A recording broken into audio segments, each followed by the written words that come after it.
You did not know it was not normal. You just knew the sound of a voice changing, the way a room could shift from ordinary to dangerous without any warning at all, and the feeling in your chest that came with it, that tight, waiting, not quite breathing feeling. If you grew up in a home where your parents fought, this video is for you. For a long time, the impact of growing up around parental conflict was not well understood. People said things like children are resilient, or it was not that bad, or at least nobody hurt you directly. But what researchers have since come to understand is that witnessing conflict, even verbal conflict, even conflict that was never aimed at you, has a measurable and lasting effect on how a child's brain and nervous system develop. You were not damaged, but you were shaped. The brain you developed was a brain trying to stay safe in an unpredictable environment.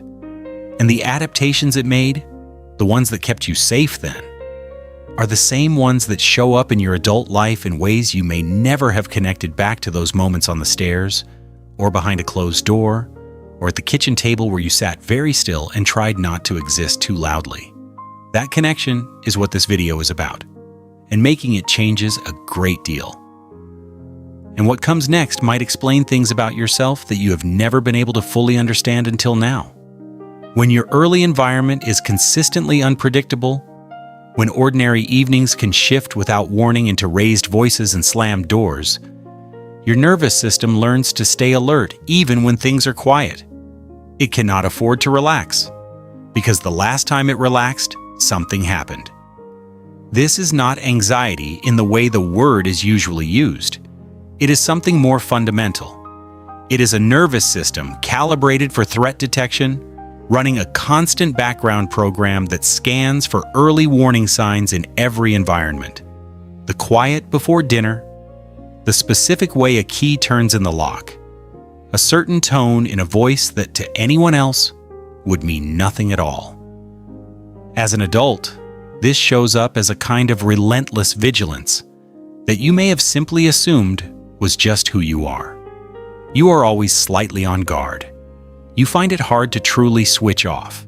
You struggle to be fully present even in moments that are genuinely safe, and you are never quite able to believe that the calm is going to hold. Children who grew up around parental conflict develop an almost preternatural ability to sense tension before it surfaces. You did not just react to the argument, you felt it coming.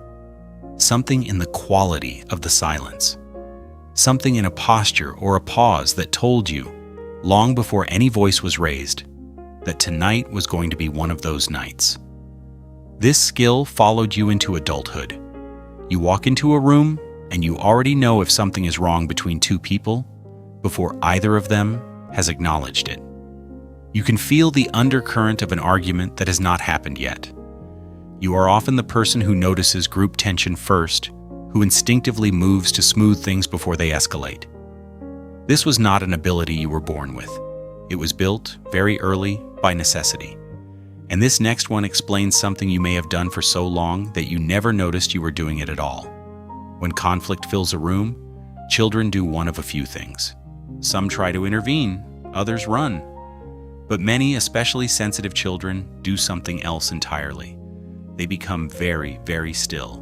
They make themselves small, quiet, almost invisible. They stop asking for things. They stop drawing attention to themselves. They become background. This was a completely intelligent response to an unpredictable environment. If the room is unsafe, the safest thing is to not be noticed in it. But the habit of making yourself invisible does not stay in the room where you learned it. It follows you to school, to friendships, to workplaces, to relationships. It becomes the way you move through the world. The reflexive minimizing of your own presence. The deep sense that the safest version of you is the version nobody notices. Most people who grew up around parental conflict describe the same experience in one form or another. A certain tone of voice, a particular volume, the sound of footsteps on stairs at the wrong hour, a door closing in a specific way. These things, even decades later, even in a completely safe environment, still trigger something in the body that bypasses rational thought entirely. This is not weakness. This is your nervous system doing exactly what it was trained to do. It learned that those specific sounds and tones were signals, that they meant something was about to shift. The memory is stored not in your mind, but in your body. And even when your mind knows you are safe, your body sometimes still has a completely different response. The good news is that this can change, but it helps, first, to understand what it actually is. And this last one might be the most important, because it quietly shapes every relationship you have. Children who grow up watching their parents fight tend to develop one of two primary relationships with conflict as adults. The first is an extreme aversion to it. You become someone who will do almost anything to avoid an argument, who apologizes before they need to, who smooths things over compulsively, peace at any cost, because you know, somewhere in your body, exactly what conflict costs. The second pattern is less talked about, but equally common. You recreate what feels familiar, not because you want conflict, but because intensity feels like closeness, and calm feels like distance. The relationships you are drawn to have a certain charge. The arguments, when they come, feel oddly normal, comfortable, almost in a way that makes no logical sense. Not because you are broken, but because the nervous system does what it knows, and what it knows is what it learned in that room, all those years ago. Almost every parent who ever fought in front of their children was once a child who witnessed exactly the same thing. The patterns that fill a household, the way conflict is expressed, the way tension is managed or left unmanaged, the way two people treat each other when something goes wrong. These are almost never invented fresh. They are inherited, borrowed from the room your parents grew up in, which borrowed from the room their parents grew up in before that. This does not make what happened acceptable, but it makes it something other than a mystery. It is a pattern, and patterns, once clearly seen, can be interrupted.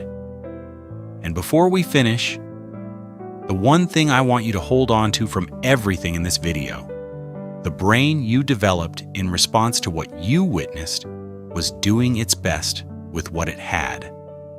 Every adaptation, the vigilance, the invisibility, the conflict detection, the body memory, was your nervous system protecting you as intelligently as it could.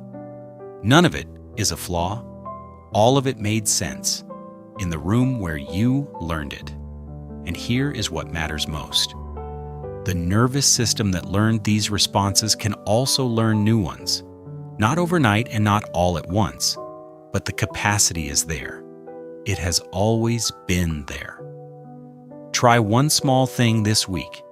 The next time you feel that old tightening, that particular alertness that arrives before any real threat, try to name it. Just say to yourself, this is an old response. The room is different now.